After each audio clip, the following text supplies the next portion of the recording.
আসসালামু আলাইকুম রহমতুল্লাহ। কী অবস্থা, আপনারা কেমন আছেন সবাই? আজকে একটা বিষয় নিয়ে কথা বলতে আসছি, যেটা আমাদের নিয়ে, মানে আমরা যারা এটা নিয়ে চাকরি করি, যারা মসজিদে বা মাদ্রাসায় চাকরি করি, আমাদেরকে নিয়ে বিষয়টা আসলে অত্যন্ত দুঃখের একটা বিষয় ভাই, খুবই দুঃখজনক। মানে আমরা যে এই দেশে মুসলিম, আমরা যে মুসলমান, আমরা এই দেশে বাস করি, এটা আসলে আমরা নামই মুসলমান, আমি কখনোই হতে পারিনি আমরা, বিশ্বাস করেন। কারণ কি দেখেন, একটা মসজিদে যখন একজন মুয়াজ্জিন বা ইমাম বা খতিব, যেটাই বলেন, যে কোনো সাধারণত ধরনের এটা যদি ঝাড়ু দেয় মসজিদ, যারা খাদেম, তাদেরকে থেকে শুরু করে, এই মনে করেন তাদের যে চাকরিটা, এই বেতনের চাকরিটা কত, ধরেন ভালো একটা মসজিদ হলে হয়তো 10-15 হাজার পাওয়া যায়। একজন ফানজাকান্ডা ইমাম যিনি, মানে 15 হাজার যায় না, 10 হাজার পর্যন্ত, 10-12 হাজার যদি ভালো মানের মসজিদ হয়, ধরেন এলাকাটা ভালো হয়।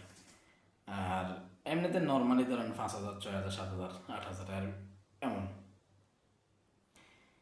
তো এই মনে করেন একজন ইমাম নিয়োগ দিতে যেই পরিমাণে ইন্টারভিউ তারা নেয়, ঠিক আছে, মানে কত ধরনের প্রশ্ন দিয়ে আছে তাদের ভিতরে, বিশ্বাস করতে না ভাই, যদি ইন্টারভিউ না দিতাম তাহলে জীবনে বিশ্বাস করলাম না। আমার বয়স, আল্লাহ, বয়সটা কম, অনেক জায়গায় যাওয়ার সুযোগ হয়েছে, হ্যাঁ, যথেষ্ট পরিমাণ জায়গায় গেছি মোটামুটি, বাট এখন পর্যন্ত কোথাও ইন্টারভিউ দিয়ে ইনশাল্লাহ ফিরে আসি নাই।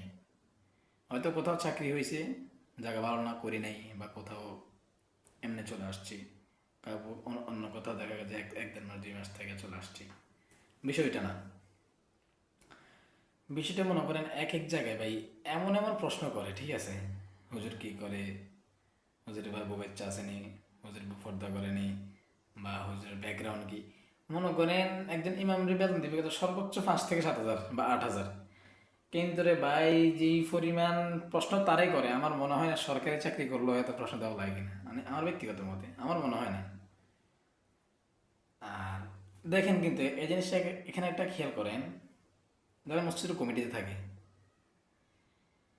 তারা মনে করেন নাম্বার ওয়ান, একদম 90%, সরি 80% মসজিদ কমিটির ধরনের যারা আছে, বেশিরভাগ হয় জিনা করে লিপ্ত, নয় সুদ করে লিপ্ত, নয় অন্য জায়গা জমি দখল করে লিপ্ত, মানে দেখবেন তাই সে যে কোনো একটা একটা নিকৃষ্ট কাজের সাথে লিপ্ত আছে, এটা একদম 100%।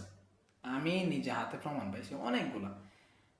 হ্যাঁ, আর নয়তো সে মনে করেন হয়তো কোনো নেতা মেতা বা আর্থিক অবস্থা ভালো, তাদের দিয়ে দিয়েছে মসজিদের কমিটি।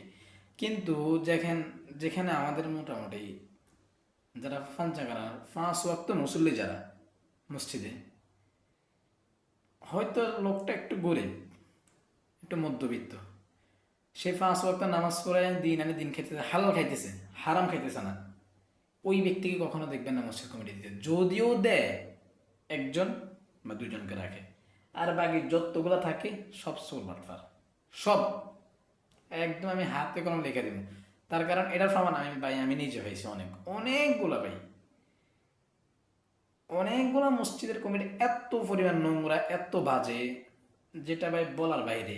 আর মনে করেন এগুলা আসলে যারা এই লাইনে আছে তাদের সাথে বেশি কেউ জানে না, মানে আমাদের এই মসজিদের লাইনে যারা আছেন, বিশেষ করে মসজিদ মাজার খেদমতে যারা আছেন, তাদের সাথে বেশি কথা কেউ জানে না। কিন্তু কি দেখেন আপনি, মসজিদের 19 থেকে কোন একটা জিনিস হয়েছে, লাড়াছাড়া খাইছে, হুজুর 1 ওয়াক্ত নামাজ 1 মিনিট দেরি হয়েছে, সমালোচনা শুরু হয়ে গেছে, আধান দিতে 1-1.5 মিনিট দেরি হয়েছে, সমালোচনা শুরু হয়ে গেছে। কিন্তু এক একজন কমিটি তারা বাড়িতে থাকে, ঠিক আছে, বাড়িতে রাস্তাঘাটে ঘোরাফেরা করে, কিন্তু মসজিদে আসে না। এটা নিয়ে ভাই কারো কোনো মাথা ব্যথা নেই, শুধু মাথা ব্যথা তখনই হয় যখন হুজুর 1 মিনিট দেরিতে আসে মসজিদে। এটার কারণ কি ভাই? আমরা ব্যর্থ, আমরা হুজুররা ব্যর্থ। তার কারণ ওই যে আমরা মনে করেন যাতে সুদখোর হেতে দাওয়াত দিলেও যায়, যাতে ঘুষখোর হেতে দাওয়াত দিলেও যায়, যাতে জিনাখোর হেতে দাওয়াত দিলেও যায়।